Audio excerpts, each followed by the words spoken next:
Bonjour à toutes et à tous, bienvenue dans cette nouvelle édition du Minimag de la lettre de l'acheteur en partenariat avec place-de-la-bourse.fr.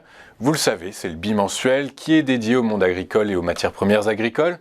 Au programme cette semaine, nous ferons tout d'abord un tour de l'actualité de ces 15 derniers jours, puis nous serons en duplex avec Pierre-Antoine Allard, avec qui nous discuterons de la coopérative qu'il représente. Et puis en fin d'édition, nous serons en duplex avec Mathieu Driol, Mathieu qui est senior analyste chez Day by Day, qui nous présentera sa commo du jour. Mais avant, en ouverture de cette édition de notre Minimag, nous allons désormais aborder l'actualité via des articles puisés sur le site internet lalettre-de-l'acheteur.com. Les agriculteurs indiens s'attendent à une récolte de blé exceptionnelle en 2023, alors qu'une intense vague de chaleur a réduit la production cette année. Une production de blé plus élevée pourrait encourager l'Inde, deuxième producteur mondial de céréales, à envisager de lever l'embargo sur ses exportations et ainsi apaiser les inquiétudes mondiales. En effet, pour protéger son marché intérieur, je vous rappelle que les autorités indiennes ont interdit en 2022 toutes les exportations de grains de blé sans l'approbation du gouvernement, s'attirant de vives critiques et accentuant la flambée des cours mondiaux. Bien que la superficie consacrée au blé ait presque atteint un plateau dans les ceintures céréalières traditionnelles de l'Inde, les producteurs plantent les semis sur certaines terres en jachère dans l'ouest du pays, où les agriculteurs cultivent traditionnellement des légumineuses et des oléagineux. Mais rien n'est encore joué, car bien que la superficie de blé ait augmenté, la récolte nécessitera des températures plus basses dans les semaines à venir, puis le temps doit rester favorable en mars et en avril lorsque la récolte mûrit, a déclaré un négociant basé à New Delhi. Alors que le gouvernement mexicain a voté fin 2020 un décret interdisant d'ici 2024 le maïs OGM et le glyphosate, les experts se posent la question de savoir comment le Mexique va-t-il s'approvisionner en maïs non OGM, et ce alors que les États-Unis sont les principaux fournisseurs du pays. Car en l'état actuel des choses, notons que les États-Unis ne seraient en mesure de fournir que 2 millions de tonnes de maïs non OGM à son voisin du Sud dont les besoins annuels estimés par l'USDA sont de 44 millions de tonnes pour répondre aux besoins domestiques du pays, l'alimentation humaine et animale, et à un peu plus de 17 millions de tonnes pour les importations. Le compte est donc loin d'être bon, et c'est pourquoi les producteurs de maïs des États-Unis, mais aussi du Brésil et d'Argentine, réunis en association, multiplient les visites à Mexico pour plaider en faveur du maïs OGM. Une affaire à suivre donc, mais pour le moment, les autorités mexicaines restent droites dans leur Santiago. Les dommages causés au secteur agricole espagnol par les événements climatiques au cours des 10 premiers mois de cette année se sont élevés à 684 millions d'euros et devraient atteindre un niveau record pour l'année, a déclaré le porte-parole du gouvernement. Compte tenu des événements récents tels que les inondations causées par les fortes pluies des dernières semaines sur la côte méditerranéenne, le coût final en 2022 dépassera probablement plus de 720 millions d'euros, ce qui était enregistré en 2021. Les gelées tardives ont ravagé les champs d'arbres fruitiers au printemps, tandis que les sécheresses liées aux canicules estivales ont encore détruit les cultures dans tout le pays. Je vous invite à rester avec nous, puisque juste après cette courte page de réclame, nous serons en duplex avec Pierre-Antoine Allard, responsable du service commercial et collecte chez Océalia Group. A tout de suite sur Téléfinance.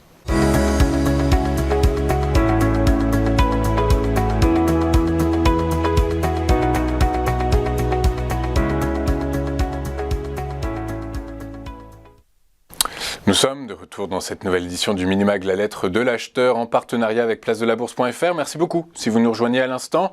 Et il est désormais temps maintenant de retrouver Pierre-Antoine Allard. Bonjour Pierre-Antoine. Bonjour. Bonjour, merci beaucoup d'être avec nous ce matin. Je rappelle que vous êtes responsable du service commercial et collecte chez Océalia Group. Pierre-Antoine, est-ce que vous pouvez nous présenter les activités d'Océalia Group ? Oui, alors Océalia, c'est un groupe coopératif qui est basé dans le centre-ouest de la France. Le siège est de Cognac.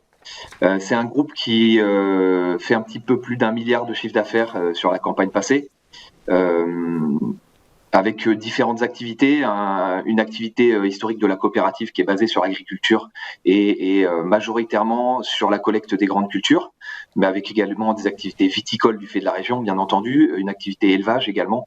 Donc un panel d'activités assez diversifié pour la coopérative, et un groupe qui est développé et qui a investi un petit peu dans les filières, notamment vers l'aval, puisqu'on a un pôle agroalimentaire dans lequel on retrouve Sphère Production, qui est par exemple un des leaders du popcorn en Europe de l'Ouest, le groupe Soficor avec notamment les marques de Menguise, pour ceux qui apprécient le beurre de cacahuète. On a également des filiales spécialisées dans les spiritueux, du fait de la région, le cognac, le pinot, les vins de pays charentais. Et puis bien entendu, les jardineries sous l'étendard Gamme Vert avec une 50aine de magasins dans la région. Et vous avez combien d'adhérents dans votre coopérative ? Alors, la coopérative aujourd'hui, en termes dans l'activité collecte, c'est entre 8 et 10 000 adhérents actifs pour une collecte de l'ordre de 1 300 000, 1 400 000 tonnes selon les années, enfin tout allant bien, puisqu'on a connu des années un petit peu compliquées, et notamment la et on va y revenir. Et puis essentiellement, une coopérative qui est régionale, donc on est ancré dans un territoire et on collecte sur 8 départements, c'est-à-dire l'essentiel du Poitou-Charentes, le Limousin et le nord de la Dordogne. Très clair, donc ça c'est pour la partie amont, et pour la partie aval, qui sont les clients de la coopérative ? Alors nos clients, c'est essentiellement des industriels de la première transformation. Donc bien sûr des meuniers, des fabricants d'aliments, des triturateurs, des gens qui font de l'huile avec les graines oléagineuses, des amidonniers, des éthanoliers. Donc voilà, on a toute une gamme de clients qui sont spécialisés dans la première transformation, essentiellement. Très clair. Donc vous êtes responsable, donc vous travaillez pour la partie coopérative, vous êtes responsable de la collecte. Comment s'est passée la saison, la collecte, la saison 2022, la récolte 2022 ? Alors la récolte 2020, elle a été, on peut dire, catastrophique. On a subi des aléas climatiques à répétition. On a eu une fin de printemps avec des gelées tardives qui ont commencé déjà à provoquer des dégâts. Et puis à partir du mois de mai, une sécheresse comme on n'en avait pas connue depuis des dizaines d'années. Et des températures extraordinaires. Je ne reviens pas sur le scénario de l'été, tout le monde l'a en tête. L'actualité a été suffisamment brûlante sur le sujet. Mais effectivement, ça a eu un impact majeur sur les productions chez nous, puisqu'on a perdu 30 à 35% des volumes par rapport à ce qu'on pouvait espérer au milieu du printemps. Et comment vous gérez justement le risque de volatilité et comment vous gérez la marge ? Est-ce que ça a compliqué la gestion de la marge dans votre coopérative ? Alors oui, ça complique la gestion de la marge puisque nous on fait du commerce de gros, donc on achète des volumes, on vend des volumes et on essaie de garder une marge d'activité, une marge pour faire tourner les outils de la coopérative. On fait du stockage, on fait un petit peu de travail du grain. Et donc nous on prend une marge à la tonne. Donc effectivement quand il manque des volumes, on est tout de suite impacté en termes de marge. Donc c'est assez compliqué à gérer. Et puis il y a également la volatilité, le risque qui est lié au marché, là pour le coup. Là qui est un risque structurel qu'on a l'habitude de gérer, qui demande de l'énergie et du sang-froid toujours, en particulier depuis 1 an ou 2 avec les événements qu'on connaît tous et qui ont largement perturbé nos marchés. Voilà, ça fait partie aussi des choses qu'on a à gérer. Vous faites référence non pas à la guerre en Ukraine, mais à la crise sanitaire, c'est ça, aux différents confinements qui ont impacté l'économie française et mondiale, du coup, par force des choses. Tout à fait, mais il y a un continuum d'actualités qui ont contribué à rendre le commerce en règle générale et les marchés, en particulier les marchés des matières premières agricoles, très compliqués. Mais effectivement, le Covid, l'entrée dans le Covid, la sortie du Covid, et puis la guerre en Ukraine, et puis les aléas climatiques au milieu de tout ça. Oui, très clair, effectivement. Est-ce que votre coopérative est tournée vers l'international et auquel cas, est-ce que la guerre en Ukraine a eu un impact sur son activité ? Oui, alors nous, du fait de notre positionnement géographique, on a une activité export qui est importante, via les ports de la façade atlantique, en tout cas les plus proches de nous, de Bordeaux jusqu'à La Rochelle, le port de la Palisse, où on est notamment le premier apporteur et le premier metteur à FOB à la SICA Palisse. Donc la Palisse, c'est le deuxième port d'exportation de céréales en France.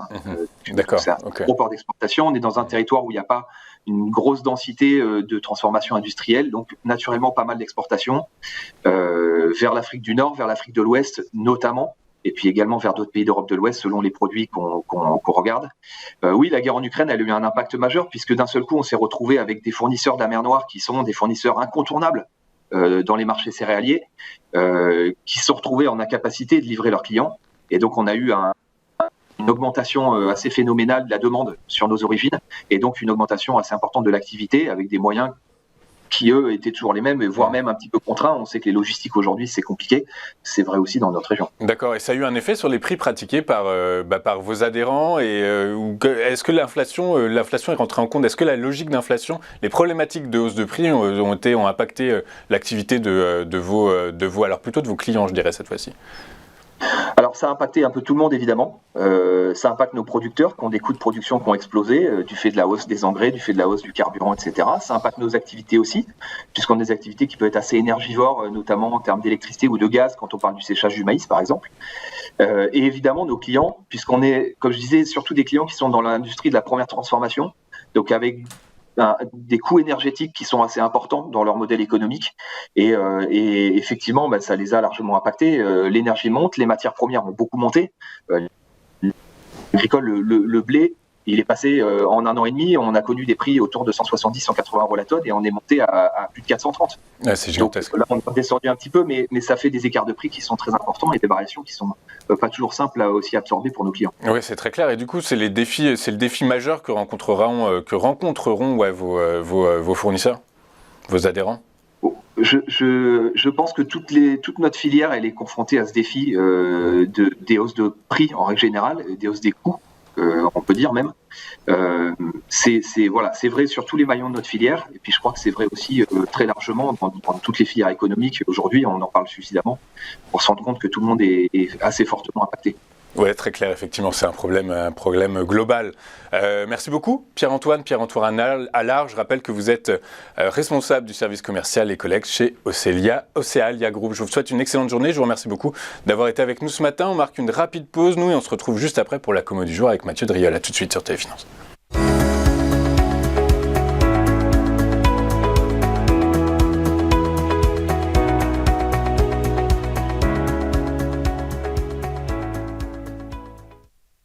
Nous sommes de retour dans le live dans le mini-mac de l'acheteur. Je vous remercie beaucoup d'être avec nous ce matin. Merci beaucoup, pour votre fidélité. Eh bien, nous allons poursuivre cette édition du 2 décembre 2022 avec la commo du jour et Mathieu Driol. Mathieu qui est analyste senior chez Day by Day. Bonjour Mathieu. Bonjour Louis-Antoine. Bonjour, merci beaucoup d'être avec nous ce matin. Mathieu, on va commencer votre commo du jour par le cacao à Londres. Oui, très très beau signal donné, un signal de moyen long terme assez fort avec les 2 récentes bougies blanches dessinées par le cacao de Londres qui vient de franchir la résistance majeure à 2071. C'est un niveau très important puisque c'est le haut d'une consolidation qui avait démarré au cours de l'année 2018. On a donc 4 ans d'évolution qui étaient emprisonnés entre cet obstacle et le support et le point bas à 1565. Lorsque l'on sort par le haut d'une telle consolidation à plat, surtout après une belle construction ces dernières semaines, eh bien ici le risque c'est une très belle accélération haussière, donc à surveiller. Les prochaines résistances sont à 2328, 2514 voire 2625 et effectivement je parlais de vitesse, mais attention parce qu'on est sur un type de configuration qui semble être un petit peu explosif avec cet enchaînement de bougies blanches et de clôture au plus haut. Ça dénote effectivement la force d'un courant acheteur très notable avec en plus de belles polarités, notamment celle à 1880, ancien sommet au cours de l'année 2021 qui est devenu support récemment. Ma foi, très belle lecture haussière, un très beau signal. Ok, très clair, merci Mathieu. On va poursuivre avec le fuel domestique qui, après une phase de latéralisation, pourrait sortir par le haut. On n'en est pas encore là puisqu'on a touché le bas de l'intervalle, en fait le niveau fort aux alentours des 316,30. C'est un niveau qui a déjà été testé à 3 reprises. On est sur le 4e test. On a beaucoup de ratios de retracement qui sont confondus au niveau de ce niveau-là.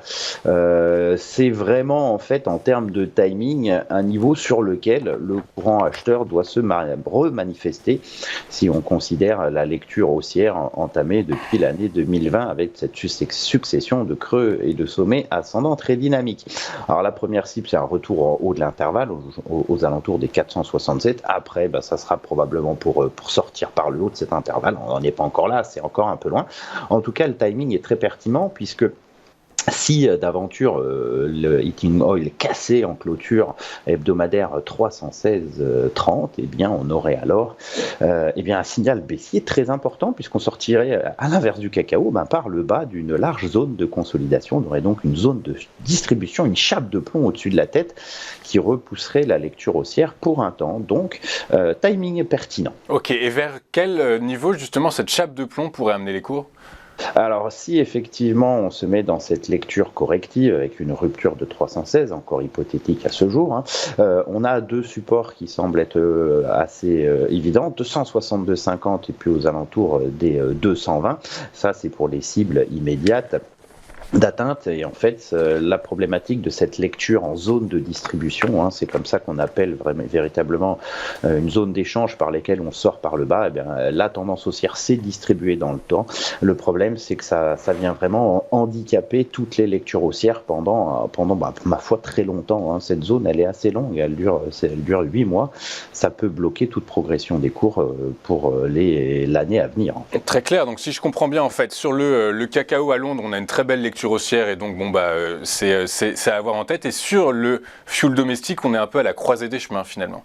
C'est effectivement 316, c'est le fil du rasoir, c'est ce qui va séparer une lecture haussière encore valable d'un scénario où effectivement le potentiel haussier n'y serait plus du tout. Très clair, écoutez, je vous remercie beaucoup Mathieu Driol, analyste senior chez Day by Day, qu'on retrouve tous les 15 jours dans la commode du jour du Minimag. La lettre de l'acheteur dont l'édition du 2 décembre est maintenant terminée. Je vous remercie beaucoup d'avoir été avec nous, je vous remercie beaucoup de votre fidélité. Je rappelle que ce Minimag de la lettre de l'acheteur est donc dédié au monde agricole, qu'il est réalisé en partenariat avec placedelabourse.fr et qu'on est avec vous tous les 15 jours. Voilà, cette édition est donc terminée. Je vous remercie beaucoup d'avoir été avec nous. Je vous souhaite une excellente journée et un très bon week-end sur TV Finance. Au revoir.